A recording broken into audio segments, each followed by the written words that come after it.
Hello everyone, Ian here, and in today's video we have two very important things to go over. So let's get the most important one out of the way first. I'm wearing a Mickey Mouse t-shirt.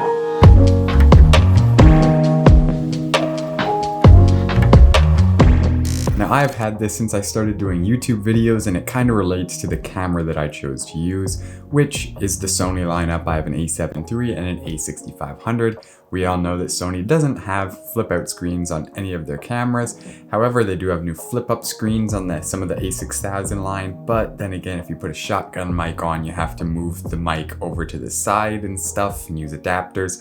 So it's not the best strategy to do that. So because of that, I just bought a field monitor, and the thing is, sometimes they're pretty expensive, but this one kind of breaks that, because you're not gonna believe how much this is, $60. $60 for a 4K capable 5-inch 500 nit of brightness wide color gamut dual battery support monitor? I don't think so. And that's exactly what I thought when I bought this. I was expecting something pretty crappy to come in the mail, but I was pleasantly surprised, and I'm here to report that this one is an anomaly. It's cheap and it's good.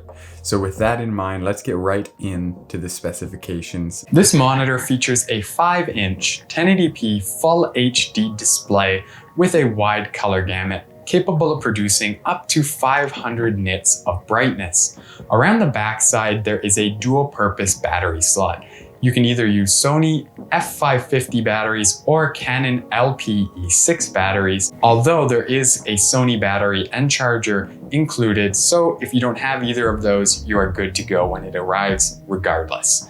It also has a 3.5mm headphone out jack, which is very convenient for those who have cameras that don't have one of those. On the side, there is also HDMI in and out, both full size, and a DC power in. As for resolutions, the monitor is capable of displaying up to Cinema 4K at 24 frames per second, or standard Ultra HD 4K up to 30 frames per second. As for features, you get a histogram, false color, image flip, exposure, grid, check field, underscan, peaking, center marker, aspect ratio, screen marker, and image freeze. Around the top of the device, there is a power button, an exit/function button, a left and right button, and a menu button. Now sadly, as I said, there is only one function button, and the menus are pretty standard for any of these budget monitors, but once you know your way around them, it's not that bad. As for what comes in the box, you get the monitor itself with a removable, foldable, Velcro sunshade, which is very cool. You also get a small ball head tripod mount so that you can put it on stuff like your camera or whatever you're going to be mounting it to. As well, it also has a small arm for attaching it to other things like gimbals or cages, and it also includes, as I said, the battery and a charger, as well as a two full-size HDMI cable and a micro to full-size HDMI cable. Okay, so you guys know the price, you know the specs, and it probably sounds way too good to be true.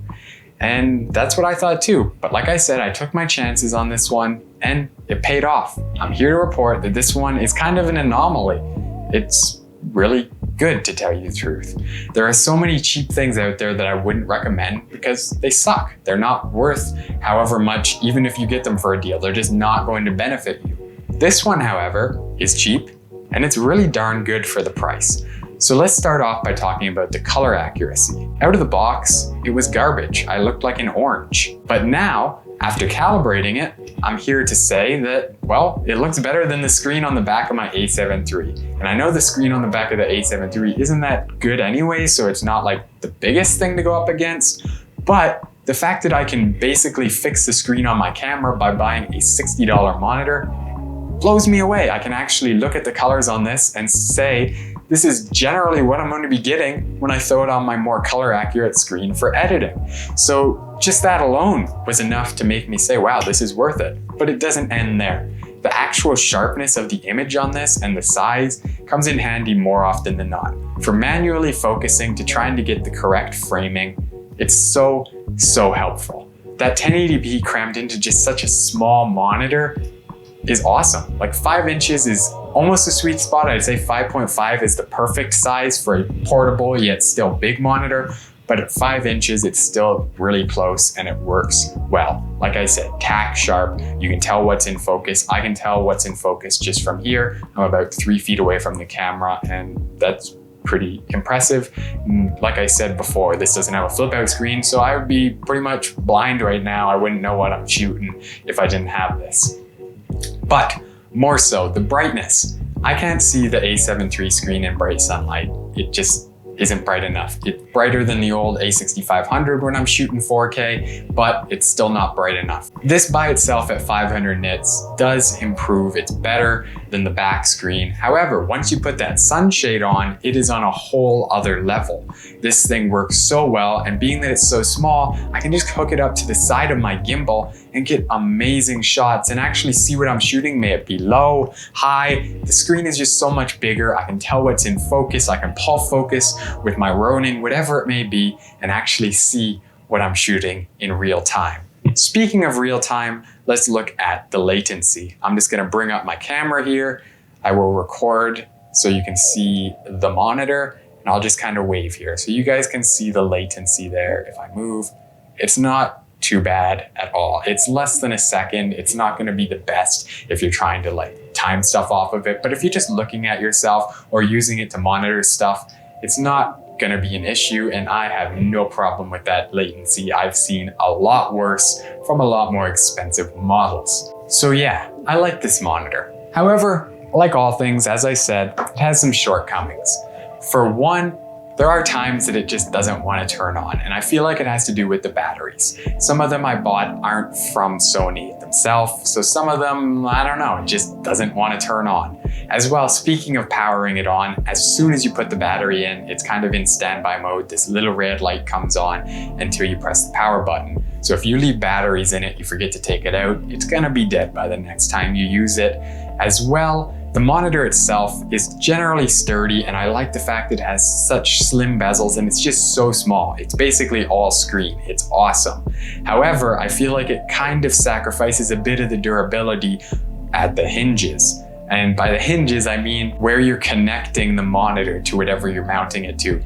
For example, I use the bottom one and the one on the left a lot, and on those sides, it kind of bends and you can kind of like almost see the pixels, or not the pixels, you can see light bleeding out from it basically. And it doesn't bring you the most comfort when you see that, especially if you're anywhere where it's like rainy or anything. So I wouldn't recommend using this in like all seasons. However, for the most part, the durability is good. It's all plastic. However, nothing's broken on it for me, and I've had it for a long time, thrown it in my bag. It's survived. That says a lot right there. As for the menus, as I mentioned before, they're not the best, but once you get the hang of them, you can use them pretty well. You only have one function button, which is kind of a bummer, but I just use it for focus peaking, and at that, I'm good. If not, I can just go into the menus real quick and switch other stuff. If I'm really switching anything else, it's more of like a shoot that I need those extra features for, and I have the time to do that. It's not like a wedding or something. I'm not gonna be using anything like check field at a wedding. I'm just using focus peaking most of the time if I'm using manual focus. But other than that, the menus aren't that bad. And like I said, there's a lot of features this thing has and a lot of stuff that it brings to the table, especially if you have a camera that maybe doesn't have a histogram, etc. But yeah, other than that, another downside is just that it kind of eats through batteries pretty quick. Even with the batteries that I'm using, it kind of chews them up in about 45 minutes to an hour, which is pretty quick. But being that you can buy different sizes of the Sony batteries, for example, it's not too much of an issue. So in all, I really like this monitor. It's portable, it's lightweight, it is mountable in many different spots, HDMI in, HDMI out, 2 different battery types, capable of using 4K cameras with it and really showing a beautiful image on it. At 1080p with a wide color gamut, it looks good. 500 nits isn't the brightest, but with the sunshade, it's good even in direct sunlight. The bezels are small, which makes it look very good, and at only 118 grams, it's like nothing going into your bag. It's durable, and it comes with lots of accessories, and for $60, you truly can't go wrong with this one. if you're in the market for a monitor, a primary one, or even a secondary one, I'm going to be buying these for every single camera body I own just because they are that useful, and for the price, you can't go wrong. Thank you guys for watching, and I'll see you next time in the clubhouse.